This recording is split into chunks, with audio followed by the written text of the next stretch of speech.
Final রাউন্ডে রোশনাইকে গরিমার কাছে হেরে যাওয়ার জন্য অনুরোধ করলো আরণ্যক। সম্পূর্ণটা জানতে ভিডিওটা প্রথম থেকে দেখতে থাকুন। গল্পের শুরুতে দেখা যায় আরণ্যক আদিত্যকে বলে, আপনি যদি রোশনাইয়ের গার্জিয়ান হয় তাহলে তো আপনাকে একটা সিগনেচার করতে হবে। ওরা তো ডেফিনেটলি পরিচিত কাউকে চাইবে, তাই না? তাহলে আপনি কি বলবেন আপনার সঙ্গে রোশনাইয়ের কি সম্পর্ক? আদিত্য বলে, আমি যতদূর জানি মিস্টার চ্যাটার্জি, আপনিও তো রোশনাইয়ের কেউ হন না, তাই না? দেখুন, পৃথিবীতে তো অনেক সম্পর্কই হয়, তাই না?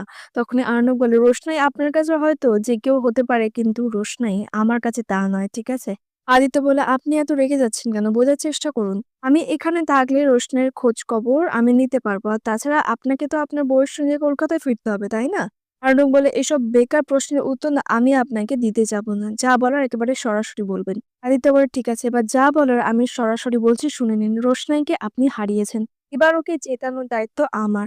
আমি ওকে জেতাবোই, আর এটা আমি চ্যালেঞ্জ করলাম। যে মেয়েটাকে আপনি ছুঁড়ে ফেলে দিয়েছিলেন, সেই মেয়েটাকে এবার আমি মাথা উঁচু করে এই শহরে দাঁড় করাবোই। কারণ রোশনাই খুবই ট্যালেন্টেড একজন মেয়ে।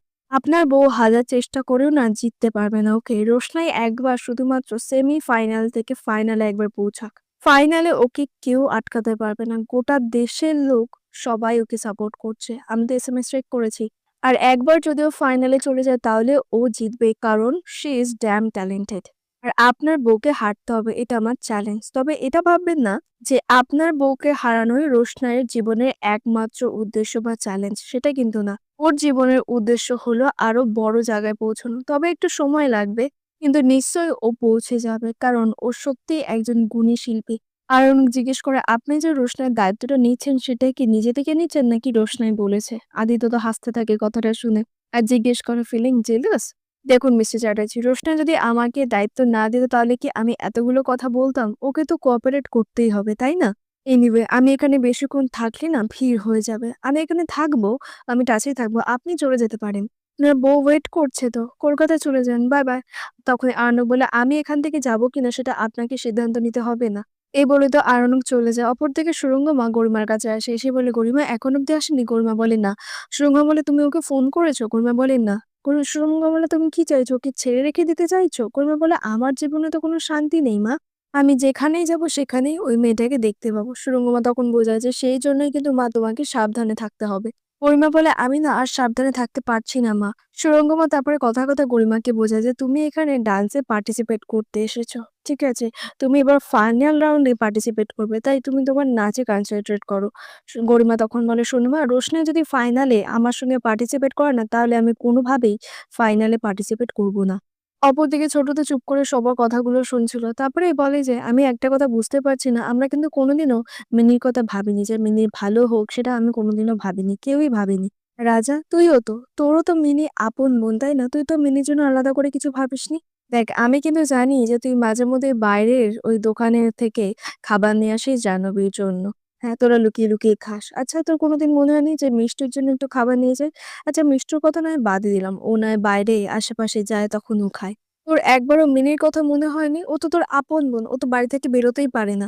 তোর একবারও মনে হয়নি যে জাহ্নবী আর তুই যখন ঘরে বসে লুকিয়ে লুকিয়ে খাস, তখন একবারও মনে হয়নি না তোদের যে তোদের বোনটা আছে, ও একটু খেতে ভালোবাসে, ওকে একটু দিয়ে আসি? জাহ্নবী তো কথাটা খুব গায়ে লাগে। ছোটকে বলে, "এই অহেতুক কথাগুলো কেন বলছো ছোট? বলো তো, তুমি কি প্রমাণ করতে পারবে যে রাজা শুধুমাত্র আমার জন্য খাবার নিয়ে এসেছে?" ছোটও বলে দেয় যে, "এতে প্রমাণ করার কিছু নেই জাহ্নবী। এটা সবাই জানে যে তোরা ঘরে লুকিয়ে লুকিয়ে খাস।" মৌসুমী তখন ছুটে আসে, এসে জেঠুদের বলে যে, "শোনো না, মিনি কিন্তু বাড়ির কোথাও নেই। আমার মনে হচ্ছে ও বস্তিতে ফাংশন দেখতে গেছে।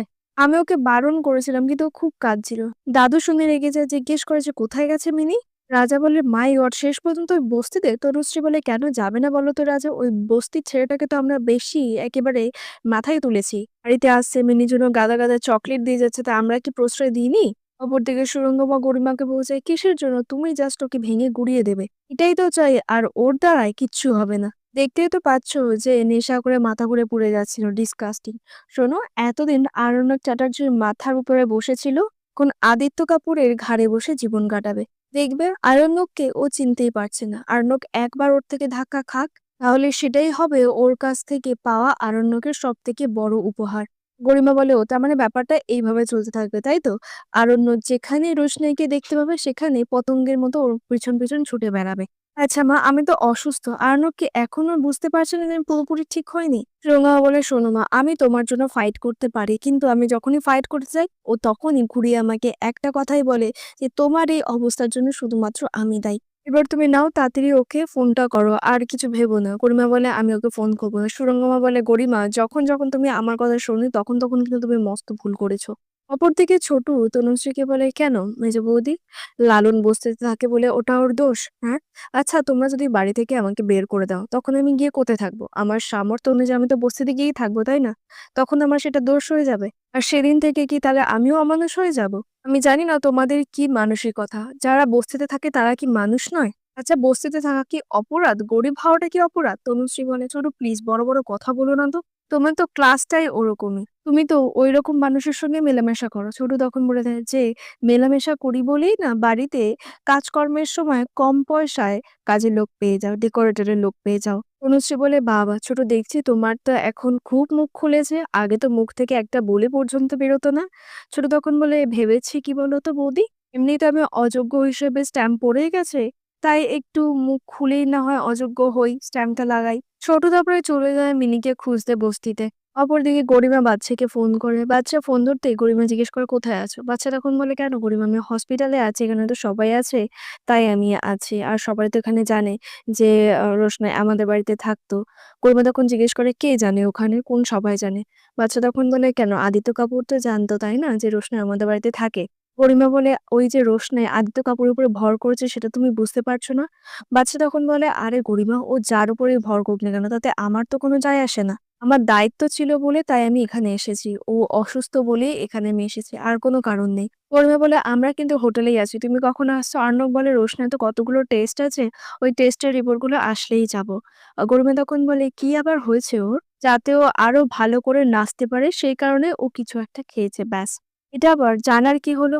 বাচ্চা তখন বলে, "গরিমা, যাই হয়ে থাকুক না কেন আল্টিমেটলি তো ডক্টরই বলবে, তাই না?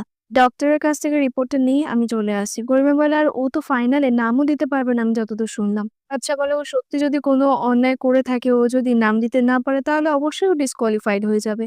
তাতে ও নাম দিতে পারবে না, তাতে আমাদের কি করার আছে? আমাদের তো কিছু করার নেই।" কর্মী বলে, "শোনো আর্নক, আমি কিন্তু এখানে আসতে চাইনি। তুমি আমাকে জোর করে নিয়ে এসেছো। আর তুমি জানো আমি কিন্তু পুরোপুরি এখনো সুস্থ হইনি। আর তুমি তোমার এরকম অসুস্থ বউকে ফেলে রেখে যেই পিছনে ১০ খানা ছেলে ঘুরে বেড়াচ্ছে তুমি সেখানে পড়েছো কিসের জন্য?" বাচ্চা বলে, "প্লিজ তুমি এভাবে কথা বলো না। দেখো তুমি অসুস্থ আর আমি তো তোমার দেখাশোনা করি।" পূর্ণিমা বলে, "আমি যেখানেই যাবো সেখানেই ওই মেয়েটা থাকবে, তাই না আরণক? আচ্ছা, আমি তো এখন তোমার সঙ্গে থাকতে পারতাম। তুমি বুঝতে পারছো না আরণক, আমার মেন্টাল পিসটা নষ্ট হয়ে যাচ্ছে? আমি কিন্তু এইভাবে পারফর্ম করব না।" আর্ণব বলে, "গরিমা, আমি এক্ষুনি চলে আসবো। আমি রিপোর্টটা জেনেই চলে আসছি।" গরিমা বলে, "তোমার জানার কি দরকার আছে? তুমি কি করবে জেনে? তুমি যদি এক্ষুনি হোটেলে না আসো না আর্ণব, আমি কিন্তু এক্ষুনি কলকাতায় ফিরে যাব। এখানে পার্টিসিপেটও করব না।" বাচ্চা বলে, "আচ্ছা ঠিক আছে। তুমি যদি সেটাই চাও তাহলে তাই হবে। আমি এক্ষুনি আসছি, ঠিক আছে?" গরিমা তখন বলে, "হ্যাঁ, চলে আসাটাই তো তোমার কর্তব্য আরণ্যক। এখানে তো তুমি আমার সঙ্গে থাকতে এসেছো। কেন তুমি অন্য কোথাও যাবে বলো তো?" বাচ্চা বলে, "তুমি এত হাইপার হয়েও না গরিমা। এখানে লোকজন আছে। আমার সত্যি এখানে থাকার কোনো দরকার নেই। আমি এক্ষুনি চলে আসছি।" গরিমা তারপরে ফোনটা রেখে দেয়। বাদশাহ তো মাথা একেবারে হ্যাং করে যায়। কি করবে বুঝতে পারে না। আর এখানেই আজকের পর্বের আপডেট শেষ হয়। দেখা হবে আগামী পর্বের আপডেটের সঙ্গে।